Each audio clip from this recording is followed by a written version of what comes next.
Hello student, कैसे हैं आप सब। एक बार पुनः से कोचिंग क्लासेस पर स्वागत है। उम्मीद करता हूं आप सब अच्छे होंगे। और आज का जो हमारा टॉपिक है क्लास 11th फिजिक्स में सदिशों के योग का बहुभुज नियम। इसके पहले हमने सदिशों के योग का त्रिभुज नियम, फिर सदिशों के योग का चतुर्भुज नियम कराया था, समांतर चतुर्भुज का नियम, जिसमें केवल 2 सदिश लिया था और उससे हमने परिणामी सदिश निकाला था। यहाँ पर हम 2 से अधिक सदिश लेंगे और उसका फिर परिणामी सदिश निकालेंगे। बहुभुज का मतलब ये होता है, जैसे 3 भुजा है तो आपका त्रिभुज बन जाता है, 4 भुजा है तो चतुर्भुज बन जाता है।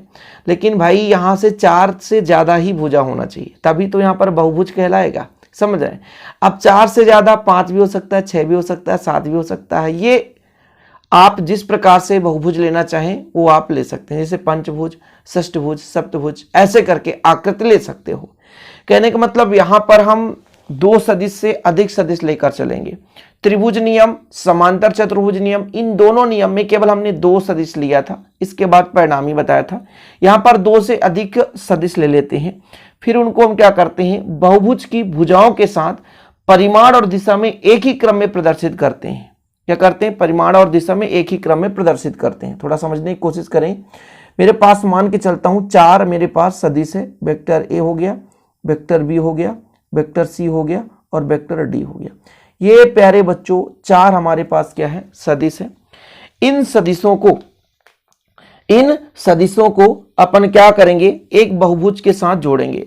जैसे डायग्राम बनाऊंगा, बेहतर रूप से कोशिश करूंगा समझाने के लिए, थोड़ा सा समय देंगे आप लोग। जैसे मैं पहले एक सदिश ले लेता हूं, एक सदिश ये ले लिया और किसी एक भुजा के साथ संलग्न है। यहां पर मैं कह देता हूं O है, यहां पर ये एक सदिश बन गया, यहां पर P है। ठीक है। इसके बाद मेरे बच्चों इसका दूसरा भुजा मैं मान के चलता हूं ऐसा कुछ रहा होगा, दूसरा भुजा बहुभुज है। अब इसके साथ मैं संलग्न कर दिया B को। ठीक है। इसके बाद एक और मैं ले लेता हूं मेरे बच्चों, जैसे एक और मैं भुजा ले लेता हूं, इसके साथ एक सदिश मैंने C को संलग्न कर दिया। इसके बाद मेरे बच्चों एक और मैंने भुजा ले लिया, इसको मैं कह देता हूं ये D है ना। OP, यहाँ पे Q, यहाँ पे R, यहाँ पे S हो गया। अब प्यारे बच्चों ध्यान रखें, 4 सदिश मैंने लिया था, A, B, C, D, चारों को मैंने 4 भुजाओं के साथ संलग्न कर दिया। अब यदि इस प्रकार से इसको संलग्न किया तो इन चारों का जो परिणामी सदिश होगा वो अंतिम भुजा के साथ संलग्न होगा। यानी जो अंतिम भुजा जो इस बहुभुज को बंद कर रहा होता है वही इन सदिशों का परिणामी सदिश होता है। अब जैसे 2 भुजा है, यदि इसको हम ऐसा मिला दें प्यारे बच्चों, तो जो हमारे पास एक छोटा सा त्रिभुज दिख रहा है आपको OPQ, इसका ये परिणामी बताएगा। और जो परिणामी होता है वो दोनों सदिशों के योग के बराबर होता है। मतलब इसका जो परिणामी निकल कर आएगा भाई, यदि देखो त्रिभुज नियम क्या है, सदिशों के योग के त्रिभुज नियम, 2 भुजाओं के साथ 2 सदिशों को संलग्न कर दिया जाए जिनका परिमाण और दिशा एक ही ओर है, तब प्यारे बच्चों जो तीसरी भुजा है त्रिभुज की, उसके विपरीत क्रम में उसके परिमाण को व्यक्त करते हैं, जो कि दोनों के योगफल के बराबर होगा। तो यहां पर जो वैल्यू निकल कर आएगा A + B हो जाएगा। इसके बाद प्यारे बच्चों एक त्रिभुज यहां पर भी बन सकता है, यदि इसको हम ऐसा मिला दें तो फिर देखो इस त्रिभुज की बात करो OQR, इसमें एक का मान है A धन B और एक का मान है C। चूंकि आपको पता है कि त्रिभुज के 2 भुजाओं के साथ 2 सदिश संलग्न हैं, जो तीसरी भुजा है वो परिणामी सदिश को व्यक्त करेगा।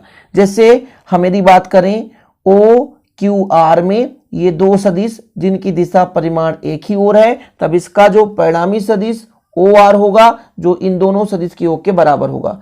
तो OQ का मान है A धन B कर दिया आपने, और QR का मान है C, तो आपने C कर दिया।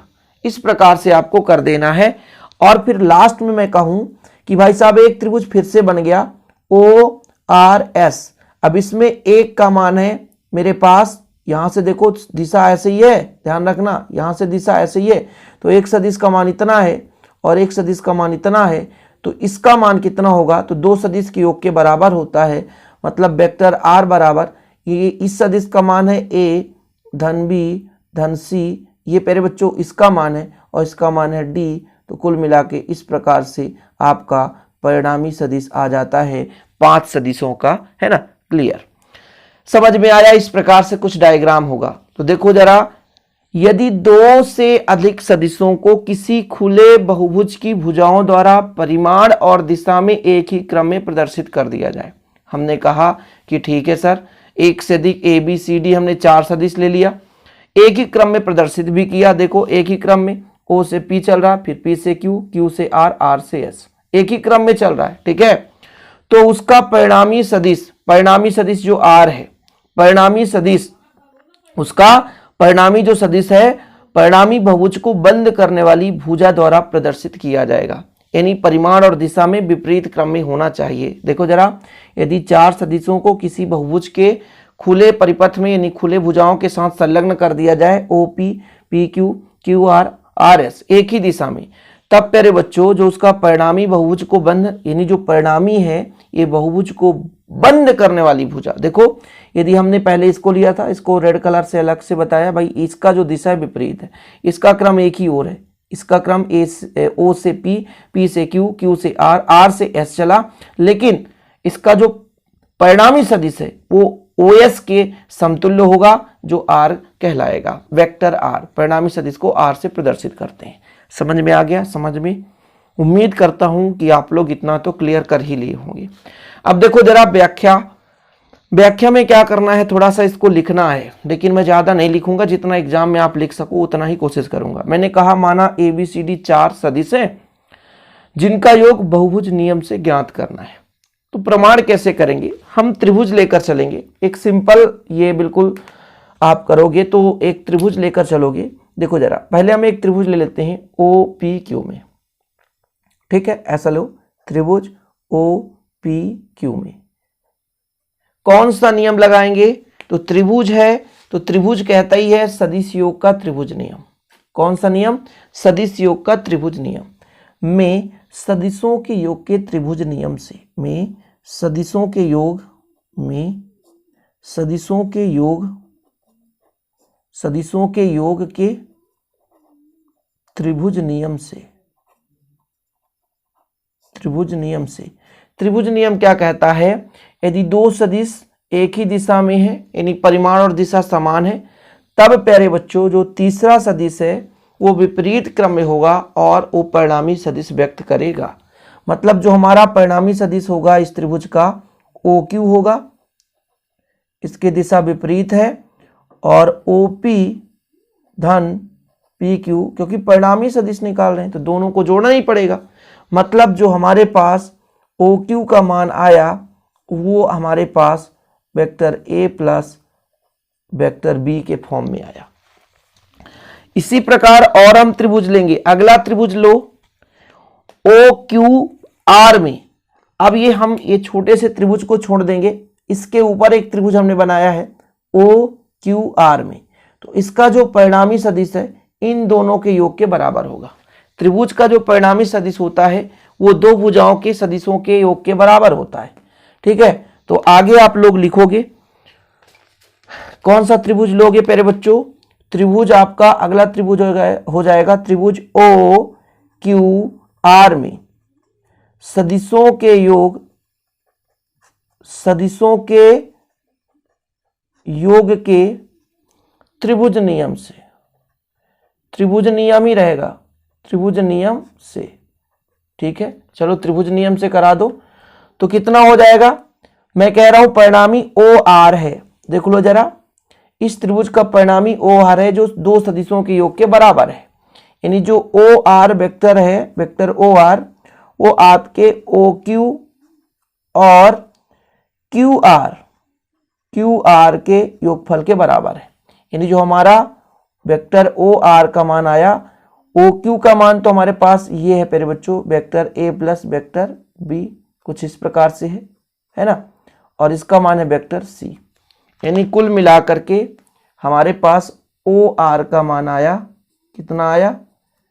ए प्लस बी प्लस सी। यहां तक क्लियर है? यहां तक समझ में आ गया?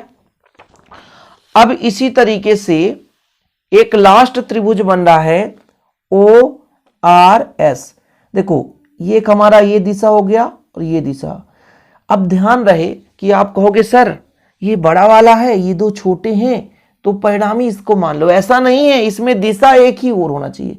इधर देखो, इसका दिशा विपरीत है, लेकिन यहां से O से R तक जाओगे और R से S तक जाओगे, दिशा दोनों का सेम है। तो इन दोनों का योग, ये हमारा तीसरा जो भुजा है वो उसके परिणामी सदिश को व्यक्त करेगा।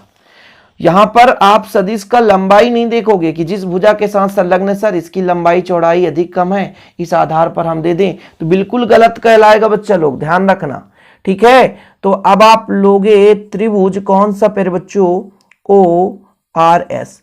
ORS में सदिशों के योग में सदिशों के योग के त्रिभुज नियम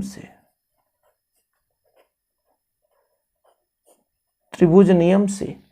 तो क्या है भाई साहब त्रिभुज नियम, है ना, जो आपका परिणामी सदिश OS होगा वो अन्य दो सदिशों के योग के बराबर होगा, यानी O से R और R से S। अब देखो OS रहने दो बच्चा लोग, जो आपका OR है ये vector A plus vector B plus vector C के बराबर है, और जो RS है वो वेक्टर D के बराबर है। कुल मिलाकर के ये जो परिणामी सदिश R आया वो vector A plus vector B plus vector C plus vector D, ठीक है। और हमें यही सिद्ध करना था, यही सिद्ध